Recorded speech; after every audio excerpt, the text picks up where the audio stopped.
long before Judi Love, 42, became a national television treasure, she was a hard-working single mother of two having to make sacrifices to make ends meet.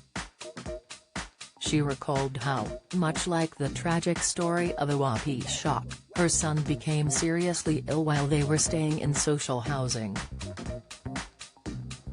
Reflecting on the death of the 2-year-old that has been covered across UK news over the last few weeks, Judi revealed her own close call in a similar situation.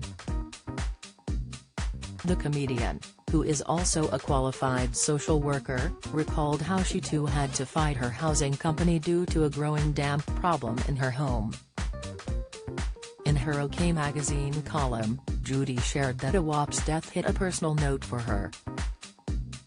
She wrote, "Awap's death makes me so emotional because it takes me back to a time when I was living in social housing, fighting my housing company due to the damp that was taking over my home.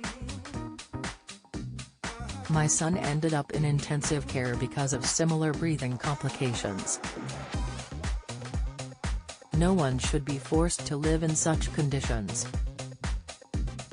I feel that both class and race are major factors in why Awap's family were not listened to when they asked for help.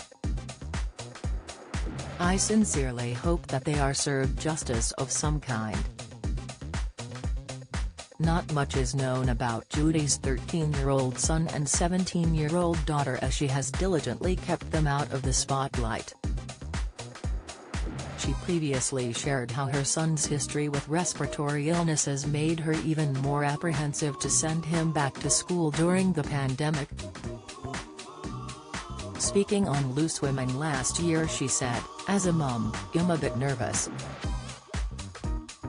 My son has had a history of respiratory illnesses, and I would be projecting so much of my anxiety and nervousness onto the school.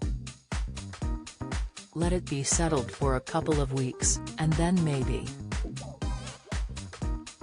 Don't miss, the star has also been open about the struggles of balancing work and parenting, saying the juggling is relentless. Continuing in her most recent OK magazine column, Judi also spoke about the other hot topic on news airwaves, the Qatar World Cup. Speaking specifically about Joe Lycett's public ultimatum to David Beckham, she noted she didn't think it was the right approach. Joe challenged David over Twitter, saying that if the football star did not retract his position of ambassador for the World Cup, he would shred £10,000. The comedian shared a video of him appearing to shred the cash when he had not heard back from David on Twitter. Judi wrote, "I understand Joe's reasoning, as homosexuality is illegal in Qatar and the country has a poor human rights record. Millions of LGBTQ+ people's lives are at risk if they attend matches or are seen showing affection. It makes me uncomfortable that they can't celebrate the sport they love. It's 2022,